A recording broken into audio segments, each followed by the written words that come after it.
ವಿಶೇಷವಾಗಿ ವಿಕಲಾಂಗಚೇತನ ಮಕ್ಕಳಿಗೋಸ್ಕರ ಈ ದಿನ ಕಾರ್ಯಕ್ರಮವನ್ನು ಇಲ್ಲಿ ಹಮ್ಮಿಕೊಳ್ಳಲಾಗಿದೆ. ವೇದಿಕೆ ಮೇಲೆ ಉಪಸ್ಥಿತರಿರುವಂತಹ ಎಲ್ಲ ಗಣ್ಯಮಾನ್ಯರೇ, ಎಲ್ಲ ಶಿಕ್ಷಣ ಇಲಾಖೆ ಎಲ್ಲ ಸಿಬ್ಬಂದಿ ವರ್ಗದವರೇ, ವಿದ್ಯಾರ್ಥಿನಿಯರೇ ಹಾಗೂ ಇಲ್ಲಿ ನೆರೆದಿರುವಂಥ ವಿಶೇಷ ಚೇತನ ಮಕ್ಕಳು ಮತ್ತು ಅವರ ತಂದೆ ತಾಯಿಗಳು, ಈ ಕಾರ್ಯಕ್ರಮ ಬಹಳ ವಿಶೇಷವಾದಂತಹ ಒಂದು ಕಾರ್ಯಕ್ರಮ. ವಿಶೇಷ ಚೇತನರ ಬಗ್ಗೆ, ಅವರು ಸಮಾಜದಲ್ಲಿ ಪಡುವಂಥ ಕಷ್ಟದ ಬಗ್ಗೆ, ಅವರಿಗೆ ಸರ್ಕಾರದಿಂದ ಇರುವಂಥ ಯೋಜನೆಗಳ ಬಗ್ಗೆ ನಾವು ತಿಳಿದುಕೊಳ್ಳೋದು ಬಹಳ ಮುಖ್ಯ ಇದೆ. ಮೊದಲನೇದಾಗಿ ನಾವು ವಿಶೇಷ ಚೇತನರು ಅಂದರೆ ಯಾರು ಅನ್ನೋದನ್ನ ತಿಳ್ಕೊಳ್ಳೋದು ಬಹಳ ಮುಖ್ಯ ಇದೆ. ಇಲ್ಲಿರುವಂಥ ವಿದ್ಯಾರ್ಥಿಗಳು, ವಿದ್ಯಾರ್ಥಿನಿಯರು ಯಾರಾದ್ರೂ ಹೇಳ್ತೀರಾ ವಿಶೇಷ ಚೇತನರು ಅಂದ್ರೆ ಯಾರು?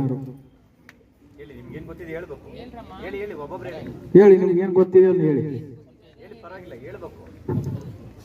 ವಿಶೇಷ ಚೇತನರು ಅಂದ್ರೆ ಯಾರು? ಏನಾದ್ರು ಹೇಳಿಮ್ಮ.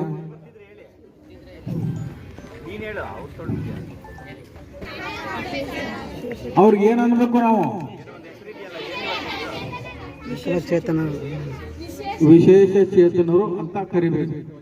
ಅವ್ರಿಗೆಲ್ಲ ಮೊದಲು ನಾವೆಲ್ಲ ಏನ್ ಮಾಡ್ತಿದ್ವಿ, ಒಂದು ಬೇರೆ ಬೇರೆ ಅರ್ಥದಲ್ಲಿ ಅವ್ರನ್ನ ಹೀಯಾಳಿಸುವಂತ ರೀತಿಯಲ್ಲಿ ಪದಗಳನ್ನ ಬಳಕೆ ಮಾಡ್ತಿದ್ವಿ. ಕಣ್ಣಿಲ್ದೇ ಇದ್ರೆ ಕುರುಡ, ಕಿವಿ ಇಲ್ದೇ ಇದ್ರೆ ಕಿವುಡ, ಮಾತಾಡಕ್ ಬರ್ದಿದ್ರೆ ಮೂಕ, ಮುಂದೆ ಕಾಲು ಊನಾಗಿದ್ರೆ ಕೈ ಕಾಲು ಗುಂಟ, ಮುಂದೆ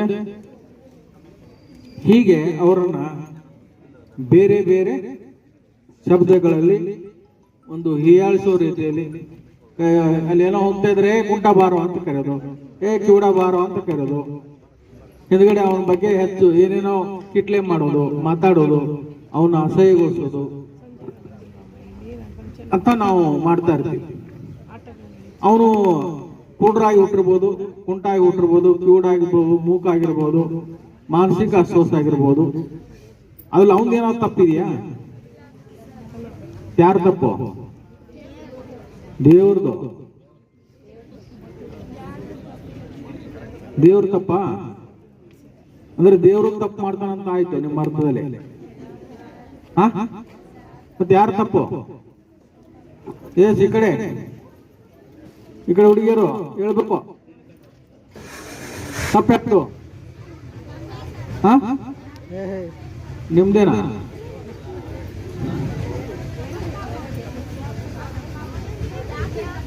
ಅಪ್ಪ ಅಮ್ಮಂದ ಯಾರ್ದು ಇಲ್ಲಂದ್ರೆ ಮತ್ತೆ ತಪ್ಪು ಯಾರ್ದು? ಅದು ತಪ್ಪು ಯಾರ್ದು?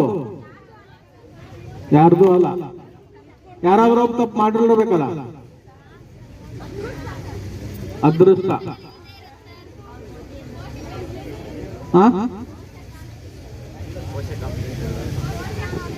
ಏನಾಗುತ್ತೆ ಗೊತ್ತಾ, ಈಗ ನೀವೆಲ್ಲ ಆರೋಗ್ಯವಾಗಿದ್ರೆ ಈಗ, ಹೌದಾ? ನಿಮಗೆ 2 ಕಿವಿ ಇದೆ, 2 ಕಣ್ಣಿದೆ, ಕಣ್ಣು ಕಾಣಿಸುತ್ತೆ. ಉಸಿರಾಟ ಅಂದ್ರೆ ಮೂಗಿನಿಂದ ಕೆಟ್ಟದ್ದು, ರುಚಿಕರವಾದದ್ದು, ಇದು ಅಂದ್ರೆ ಸುಗಂಧವಾದದ್ದು ಎಲ್ಲವನ್ನ ಒಂದು ಗುರುತಿಸುವಂತ ಒಂದು ನಿಮ್ಮಲ್ಲಿ ಒಂದು ಶಕ್ತಿ ಇದೆ. ನಾಲಿಗೆಗಷ್ಟೇ ರುಚಿಯಾಗಿದ್ದು, ಚಿಕನ್ ಕಬಾಬ್ ಅಂದ್ರೆ ನಮ್ಮಂತ ವಾಸನೆ ಹೊಡಿತೆ, ಅದ್ರ ಕಷ್ಟ ಏನು ಅಂತ ಯಾರು ಗೊತ್ತಿರುತ್ತೆ? ಇಲ್ದೇ ಅದ್ರ ಕಷ್ಟ ಏನಂತ ಗೊತ್ತಾಗುತ್ತೆ, ಹೌದಾ? ಈಗೇನಾಗುತ್ತೆ, ಇಲ್ಲಿ ಹೋಗ್ತಾ ಇದೆ ಅಂತ ತಿಳ್ಕೊಳ್ಳಿ, ಮುಂದೆ ಡ್ರೈನೇಜ್ ಇದೆ, ಅವ್ನು ಕಾಣಲ್ಲ, ಹೋಗಿ ಬೀಳೋ ಸಾಧ್ಯತೆ ಇರುತ್ತೆ. ರಸ್ತೆಯಲ್ಲಿ ಕಾರ್ ಬರ್ತಾ ಇರುತ್ತೆ, ಬಸ್ ಬರ್ತಾ ಇರುತ್ತೆ, ಬೈಕ್ ಬರ್ತಾ ಇರುತ್ತೆ, ಅವನಿಗೇನು ಕಾಣಿಸೋಲ್ಲ. ವಿಕಲತೆ ಏನು ಉಂಟಾಗುತ್ತಲ್ಲ, ಅದು ಕೆಲವೊಂದ್ಸಾರಿ ಒಂದು ನೈಸರ್ಗಿಕ ವಿಕೋಪಗಳಿಂದ ಕೂಡ ಆಗುತ್ತೆ.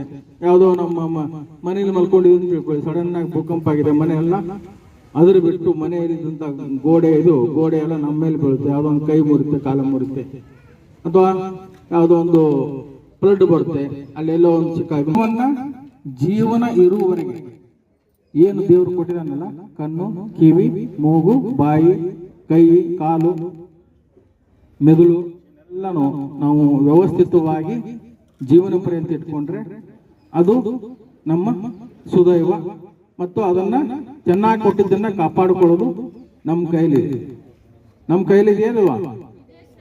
ಇದೆ. ಈಗ ಅವ್ರ ಕಡೆ ಅವ್ರದ್ದು ಏನಾಗಿದೆ, ದೇವರು ಅಂತ ಇಟ್ಕೊಳ್ಳಿ. ಯಾಕಂದ್ರೆ ನಾವೆಲ್ಲ ಬೇಯ್ದು ದೇವ್ರನ್ನೇ, ನನಗಿಂತ ಮಗು ಹುಟ್ಟಿದ್ದು ಅಂತ, ನನಗೆ ಎಕ್ಸಾಮಲ್ಲಿ ಇಷ್ಟು ಮಾರ್ಕ್ಸ್ ಕಡಿಮೆ ಆಯಿತು, ನಾನು ದಿನ ದೇವ್ರಿಗೆ ಗಂಟೆ ಹೊಟ್ಟಿದ್ದೆ, ಪೂಜೆ ಮಾಡ್ತಿದ್ದೆ, ಹೀಗೆಲ್ಲ ನಾವೆಲ್ಲ ಬೇಯೋದು ದೇವರನ್ನ. ಈಗ ಆ ಥರ ಮಗು ಹುಟ್ಟಿದೆ ಅಂದ್ಬಿಟ್ಟು ಅದನ್ನ ಸಾಯಿಸ್ಬಿಡೋಕೆ ಸಾಧ್ಯನಾ? ಸಾಯಿಸ್ಬೋದಾ? ನೋಡೋಣ, ಇನ್ನೊಂದು ಚೆನ್ನಾಗಿ ಇರುತ್ತೆ ಮಗು, ಏನು ಸಾಯಿಸ್ಬಿಡೋಣ ಅಂತಾರ? ಯಾರು ಅನ್ನಲ್ಲ. ಯಾಕಂದ್ರೆ ಹೆತ್ತವರಿಗೆ ಹೆಗ್ಗನ ಮುದ್ದು ಅಂತ ಹೇಳ್ತಾರೆ. ಆ ಮಗು ಎಂಥದಿದ್ರು ಕೂಡ ಅವ್ರಿಗೆ ಪ್ರೀತಿ. ಅದಕ್ಕೆ ನಾವು ಅವರಲ್ಲಿ ಭೇದ ಭಾವ ಯಾವುದೇ ಕಾರಣಕ್ಕೂ ಕಾಣಬಾರ್ದು. ಅವರು ಕೂಡ ನಮ್ಮವರು ಅನ್ನೋ ಒಂದು ಭಾವನೆಯನ್ನ ನಾವು ಇಟ್ಕೋಬೇಕಾಗುತ್ತೆ. ಆದರೆ ಅದೃಷ್ಟವಂತರು ಅವರ ನಾವ ಹೆಂಗೆ? ನೀವು ಚೆನ್ನಾಗಿ ನೋಡ್ಕೋದ್ರಿಂದ ಅವ್ರು ಅದೃಷ್ಟವಂತರು. ಮತ್ತೆ ನೀವಂತೀರ ಅವ್ರಂತೀರ? ನೀವೇ ಅದೃಷ್ಟವಂತರು. ಯಾಕಂದ್ರೆ ನಿಮಗೆ ಕೈ, ಕಾಲು, ಮೂಗು, ಬಾಯಿ, ಗಂಟ್ಲು ಎಲ್ಲ ಚೆನ್ನಾಗಿದೆ, ನೀವು ಅದೃಷ್ಟವಂತರು. ಆದ್ರೆ ನಾನ್ ನೋಡ್ದಂಗೆ ಅದೃಷ್ಟವಂತರು ಅವರು. ಯಾಕಂದ್ರೆ ನಮಗೆ 5 ಇಂದ್ರಿಯಗಳಿದ್ರೆ ಅವ್ರಿಗೆ 6 ಇರುತ್ತೆ. ಎಸ್, ಹೌದು. 6 ಅಂದ್ರೆ ನಾವು ಕಣ್ಣಿಗೆ ಕಾಣಿಸೋಲ್ಲ. ಅವರಲ್ಲಿ ಒಂದು ಆ ಶಕ್ತಿ, ಇಂದ್ರಿಯ ಶಕ್ತಿ ಏನಾಗುತ್ತೆ ಅವರಲ್ಲಿ ಉಟ್ಕೊಂಡಿರುತ್ತೆ. ಹೆಂಗ್ ಉಟ್ಕೊಂಡಿರುತ್ತೆ ಅಂದ್ರೆ, ಅವ್ರಿಗೇನೋ ಒಂದು ವಿಕಲಾಂಗತೆ ಅಂತೀವಲ್ಲ ನಾವು, ಕಣ್ಣಿಲ್ಲಪ್ಪ ಅವ್ನು ಏನು ಜೀವನದಲ್ಲಿ ಏನು ಸಾಧಿಸಕ್ಕಾಗಲ್ಲ ಅನ್ನೋ ಒಂದು ನಾವೇನು ಅವ್ರ ಹೇಳಿ ಹೇಳಿ ಹೇಳಿ ಟಾರ್ಚರ್ ಮಾಡ್ತೀವಲ್ಲ, ಅದರಿಂದ ಏನಾಗುತ್ತೆ ಅವನಲ್ಲಿ ಒಂದು ಶಕ್ತಿ ಉತ್ಪನ್ನ ಆಗುತ್ತೆ. ನಾನು ಏನಾದ್ರೂ ಮಾಡಿ ತೋರಿಸ್ಬೇಕು. ಈಗ ನಾನೇ ನೋಡಿದೀನಿ, ಒಬ್ಬ ಫಿಸಿಕಲಿ ಹ್ಯಾಂಡಿಕ್ಯಾಪ್ಡ್ನ 2 ಕೈಗಳು ಇಲ್ಲ, ಅವನು ಕಾಲಿನ ಬೆರಳುಗಳಲ್ಲಿ ಸ್ಪೂನ್ ಹಿಡ್ಕೊಂಡು ನಿಂತಾನೆ, ಕಾಲಿನ ಬೆರಳಲ್ಲಿ ಪೆನ್ಸಿಲ್ ಹಿಡ್ಕೊಂಡು ಇಷ್ಟು ಚೆನ್ನಾಗಿ ಬರೀತಾನಲ್ಲ ಅವನು. ಎಕ್ಸಾಮ್ ಕಟ್ಟಿ ಫಸ್ಟ್ ಕ್ಲಾಸ್ ಅಲ್ಲಿ SSLC ಪಾಸ್ ಆಗಿದೆ. ಅಂದ್ರೆ ಆತನಲ್ಲಿ ಒಂದು ಮತ್ತೊಂದು ಇಂದ್ರಿಯ ಶಕ್ತಿ ಹುಟ್ಟುಕೊಂಡಿದೆ ಅಂತ. ನಾನು ಬೆಂಗಳೂರಲ್ಲಿ ಕೆಲಸ ಮಾಡ್ತಾ ಇದ್ದಾಗ ಸ್ಮಾಲ್ ಕಾಸ್ ಕೋರ್ಟಲ್ಲಿ ಒಬ್ರು ಫಿಸಿಕಲಿ ಚಾಲೆಂಜ್ಡ್ ಹೆಣ್ಮಗಳಿಗೆ ಒಂದು ಪ್ಯೂನ್ ಅಂತ ಒಂದು ಪೋಸ್ಟ್ ಕೊಟ್ಟಿದ್ರು. ಅವಳನ್ನ ಯಾವುದೋ ಒಂದು ಕಾರ್ಯಕ್ರಮದಲ್ಲಿ, ಸುಮ್ಮನೆ ಒಂದು ಸ್ವಾಗತ ಕಾರ್ಯಕ್ರಮದಲ್ಲಿ ಹಿಂಗೆ ಆಡಕ್ಕೆ ಕರೆದ್ರು.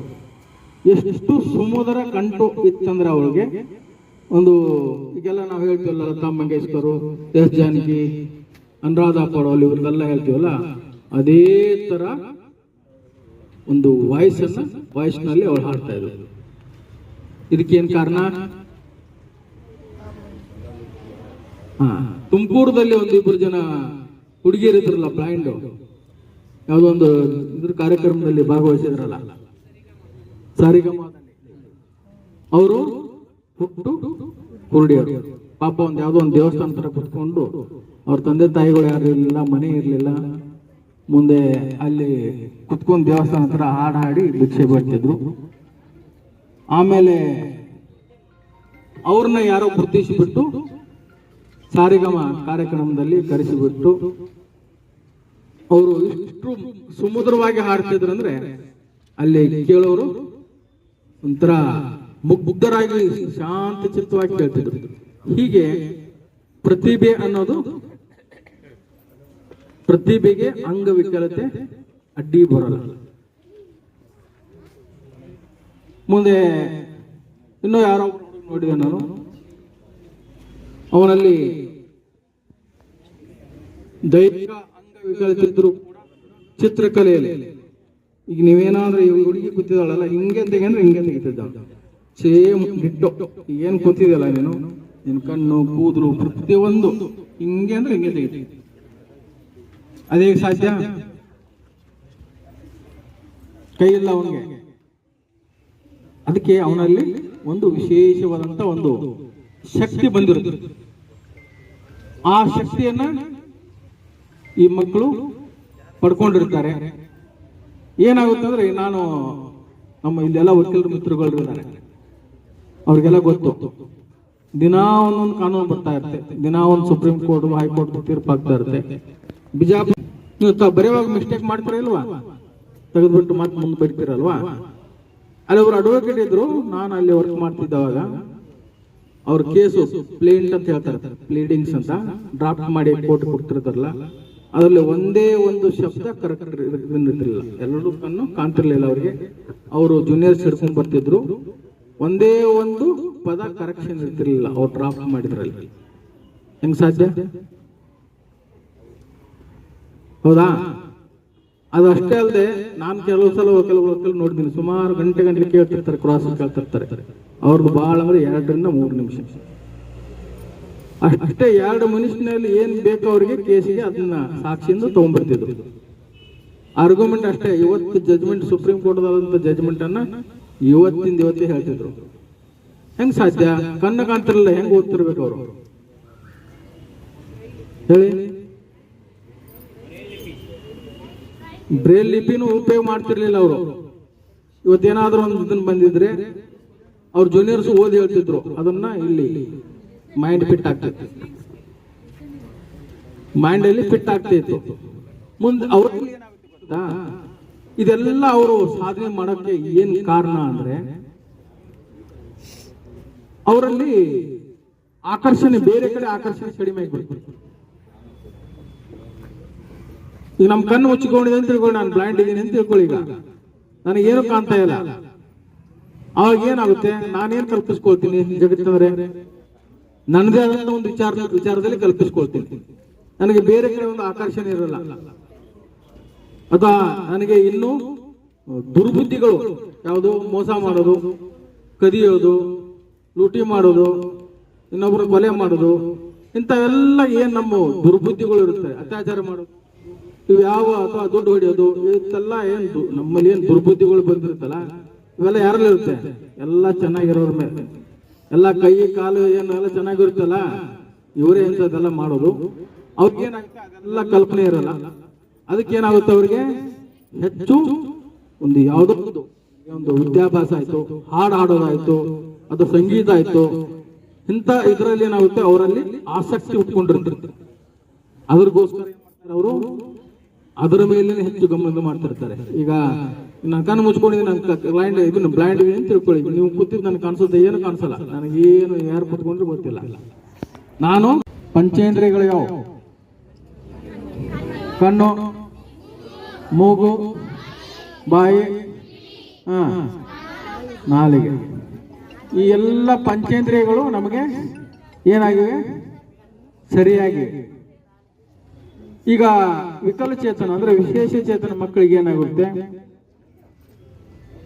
ಕೆಲವೊಂದು ಸರಿ ಹುಟ್ಟತಾ ಇದ್ದಂಗೆ, ಅಂದ್ರೆ ತಾಯಿ ಗರ್ಭದಲ್ಲಿದ್ದಾಗ ಸರಿಯಾದ ಪೌಷ್ಟಿಕಾಂಶ ದೊರೆಯದೇ ಇದ್ರೆ, ಯಾಕಂದ್ರೆ ತಾಯಿ ಏನು ಪೌಷ್ಟಿಕ ಆಹಾರ ತಿಂತಾಳೆ, ಅದು ಮಗುಗೆ ಏನಾಗುತ್ತೆ? ಗರ್ಭದಲ್ಲಿದ್ದಾಗ ಹೇಗೆ ಹೋಗುತ್ತೆ? ಮಗು ಹೊಟ್ಟೆಗೆ ಹೆಂಗ್ ಹೋಗುತ್ತೆ? ಅದು ತಾಯಿ ಗರ್ಭದಲ್ಲಿದ್ದಂತ ಮಗುಗೆ ಅನ್ನ ಆಹಾರ ಹೇಗೆ ಹೋಗುತ್ತೆ?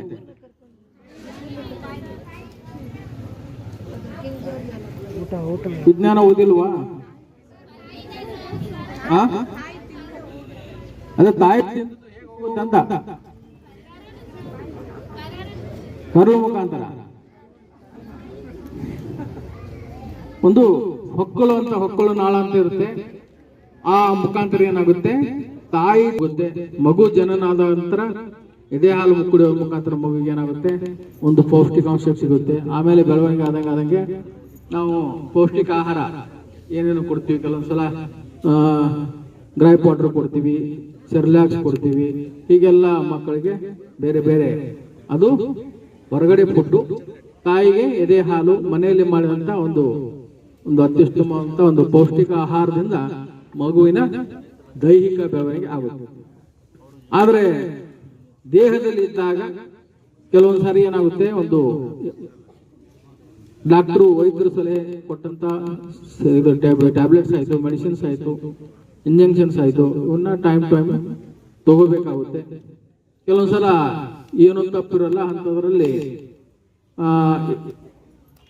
ಇಂಜೆಕ್ಷನ್ ಏನೋ ಓವರ್ ಡೋಸ್ ಆಗಿರ್ಬೋದು, ಅಥವಾ ಮೈಮರ್ತಿ ಇಂಜೆಕ್ಷನ್ ತಗೊಳ್ಳದೇ ಇರ್ಬೋದು, ಅಥವಾ ಸಂದರ್ಭದಲ್ಲಿ ಜ್ವರ ಇರ್ಬೋದು. ಅವಾಗ ತಗೊಂಡಾಗ ಅಥವಾ ಮಗು ಜನನ ಆದ ನಂತರ ಪೋಲಿಯೋ ಇಂಜೆಕ್ಷನ್ ಕೊಡ್ಬೇಕಲ್ಲ, ಕೆಲವೊಬ್ಬರಿಗೆ ಅದು ಪೋಲಿಯೋದಿಂದ ಕೈ ಕಾಲು ಸೊಂಟಾಗುತ್ತೆ. ಹೀಗೆ ಆ ಮಗುದು ಏನು ತಪ್ಪಿಲ್ಲ, ಹೌದಾ? ಮಗುದೇನೋ ತಪ್ಪಿದೆಯಾ? ತಪ್ಪಿಲ್ಲ. ಹೀಗಾಗಿ ಅದು ಯಾರ ಕೈಯಲ್ಲೂ ಇಲ್ಲ. ಅದಕ್ಕೆ ಆ ಮಗುವನ್ನ ದೂಷಿಸೋದಾಗ್ಲಿ, ಅವ್ರ ತಂದೆ ತಾಯಿಗಳನ್ನ ದೂಷಿಸೋದಾಗ್ಲಿ, ಅಥವಾ ದೇವರನ್ನ ದೂಷಿಸೋದಾಗ್ಲಿ ನಾವು ಮಾಡಬಾರ್ದು. ಅದು ಅವ್ರಿಗೇನೋ ಒಂದು ನಾವು ಶಾಪನೂ ಅನ್ಕೋಬಾರ್ದು, ಅದನ್ನ ಅವರು ವರ ಅಂತ ತಿಳ್ಕೋಬೇಕು. ಆ ತರ ಒಂದು ಭಾವಿಸಿ ಅವರ ಜೀವನವನ್ನ ಸಾಗಿಸಿದ್ರೆ, ಮತ್ತೆ ಅವರಿಗೆ ನಾವು ಮಾರಲ್ ಸಪೋರ್ಟ್ ಅನ್ನ ಕೊಟ್ರೆ ಅವರು ನಮ್ಗಿಂತ ಹೆಚ್ಚು ಸಾಧನೆಯನ್ನ ಮಾಡ್ತಾರೆ. ಮಾಡಿದಾರೆ ಇಲ್ವಾ? ಈ ಹೆಚ್ಚು ಸಾಧನೆ ಮಾಡಿದಂತ ಯಾರಾದರೂ ವ್ಯಕ್ತಿಗಳ ಅಂದ್ರೆ ವಿಶೇಷ ಚೇತನರು ಹೆಚ್ಚು ಸಾಧನೆ ಮಾಡಿದಂತ ಯಾವ್ದಾದ್ರು ವ್ಯಕ್ತಿಗಳ ಹೆಸರುಗಳನ್ನ ನೀವು ಹೇಳಕ್ಕಾಗುತ್ತಾ? ಹೆಸರು ಹೇಳಮ್ಮ, ಯಾರು ಮಾಡಿದಂತ ಸಾಧನೆ ಮಾಡಿದಂತ ಹೆಸರುಗಳು. ನಿಮ್ಮ ಸ್ಕೂಲ್ಗಳಲ್ಲಿ ಯಾರಾದ್ರೂ ಇದಾರ ಆತರ ವಿದ್ಯಾರ್ಥಿಗಳು? ಅಪರಾಧ. ಈಗ ಉದಾಹರಣೆಗೆ ಇವ್ರಿಬ್ರು ಹುಡುಗಿಯರು ಮೋಟರ್ ಸೈಕಲ್ ಮೇಲೆ ಹೋಗ್ತಾ ಇದ್ದಾರೆ ಅಂತ ತಿಳ್ಕೊಳ್ಳಿ. ಕಾನೂನು ಇದ್ರು ಕೂಡ ಹೆಲ್ಮೆಟ್ ಹಾಕಿದ್ರೆ ಜೋರಾಗಿ ಹೋಗ್ತಾರೆ, ಎದುರುಗಡೆ ಒಂದು ಟ್ರಕ್ ಬರುತ್ತೆ, ಡಿಕ್ಕಿ ಹೊಡಿಯುತ್ತೆ, ತಲೆಗೆ ಏಟಾಗುತ್ತೆ, ಕೋಮಾಕ್ ಹೋಗ್ತಾರೆ, ಮೆದುಳು ನಿಷ್ಕ್ರಿಯ ಆಗುತ್ತೆ. ಇದು ಯಾರು ತಪ್ಪು? ಯಾರ್ದು ಇಲ್ವಾ? ಯಾರ್ದು ಇಲ್ವಾ? ಹೆಲ್ಮೆಟ್ ಹಾಕಿದ್ರೆ ಏನ್ ಆಗ್ತಿರ್ಲಿಲ್ಲ, ಮುಂದೆ ಸ್ವಲ್ಪ ನಿಧಾನಕ್ಕೆ ಹೋಗಿದ್ರೆ ಏನಾಗ್ತಿರ್ಲಿಲ್ಲ. ಮುಂದೆ ನಾವೆಲ್ಲೋ ಬಸ್ಸಲ್ಲಿ ಪ್ರಯಾಣ ಮಾಡ್ತಾ ಇದ್ದೀವಿ ಅಂತ ತಿಳ್ಕೊಳ್ಳಿ, ಬಸ್ ಡ್ರೈವರು ವೇಗವಾಗಿ ಓಡಿಸ್ತಾನೆ, ಅಲ್ಲಿ ಆಕ್ಸಿಡೆಂಟ್ ಆಗುತ್ತೆ, ಕೈ ಕಾಲು ಮುರಿದು ಎಷ್ಟೋ ಜನ ಸಾಯ್ತಾರೆ.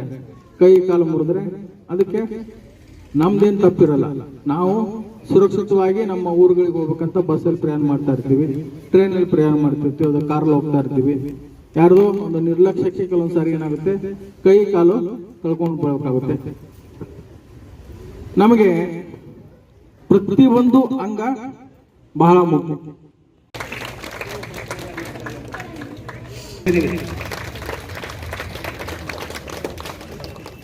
ವಿನೋದ್ ಕುಮಾರ್ ಸಾಹೇಬ್ ವಕೀಲರ ಸಂಘದ ಮುಂದಿನ ಭಾಗವಾಗಿ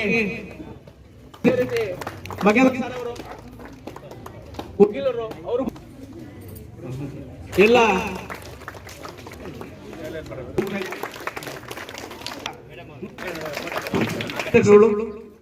ಎಲ್ಲ